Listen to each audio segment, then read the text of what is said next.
మన చిన్ననాటి అలవాట్లు మన భవిష్యత్తును ఎలా నిర్ణయిస్తున్నాయో తెలుసా?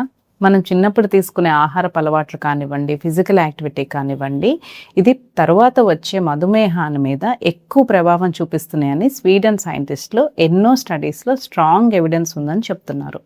సో, చిన్న వయసు నుంచే జంక్ ఫుడ్ ఎక్కువగా తీసుకోవటం, వ్యాయామం లేకపోవటం, ఆటలకు దూరంగా ఉండటం వల్ల ఇన్సులిన్ రెసిస్టెన్స్ అనేది బాగా పెరిగి వాళ్ళల్లో ఫ్యూచర్‌లో డయాబెటిస్ వచ్చే అవకాశం ఎక్కువగా ఉందని చెప్తున్నారు. కాబట్టి చిన్న వయసు నుంచి పిల్లల్లో మన ఫోకస్ అనేది 3 విషయాల మీద ఉండాలి. మొదటిగా ఆహారం, ఫిజికల్ యాక్టివిటీ, మంచి నిద్ర. ఆహారం విషయానికొస్తే ఈ మధ్య మనం పిల్లల్లో గమనిస్తే ప్యాక్డ్ ఫుడ్స్, జంక్ ఫుడ్స్, ఆ షుగరీ డ్రింక్స్, ఈ సోడాలు వీటి మీద ఎక్కువ మక్కువ చూపిస్తున్నారండి.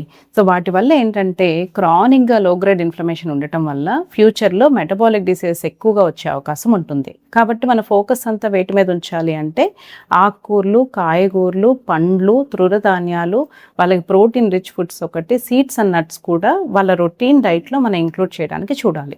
ఫిజికల్ యాక్టివిటీ రోజులో గంట సేపు వాళ్ళకి ఆ ఫోన్ టైము, టీవీ టైం తగ్గించేసి చక్కగా ఏదైనా పార్క్కి తీసుకెళ్ళటం, ఏదైనా గేమ్ నేర్పించడం వల్ల మంచి ఫిజికల్ యాక్టివిటీ అనేది వాళ్ళకి చిన్నప్పటి నుంచి అలవాటు చేసిన వాళ్ళం అవుతాము.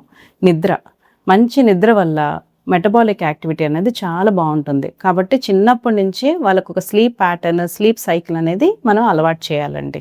డయాబెటీస్ లేని ఆరోగ్యమైన సమాజం కోసం మన పిల్లల్లో మంచి అలవాట్లని ఇప్పటి నుంచే మనం ప్రోత్సహిద్దాం.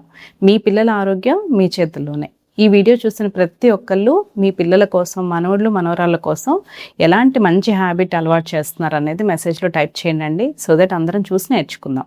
Thank you for watching.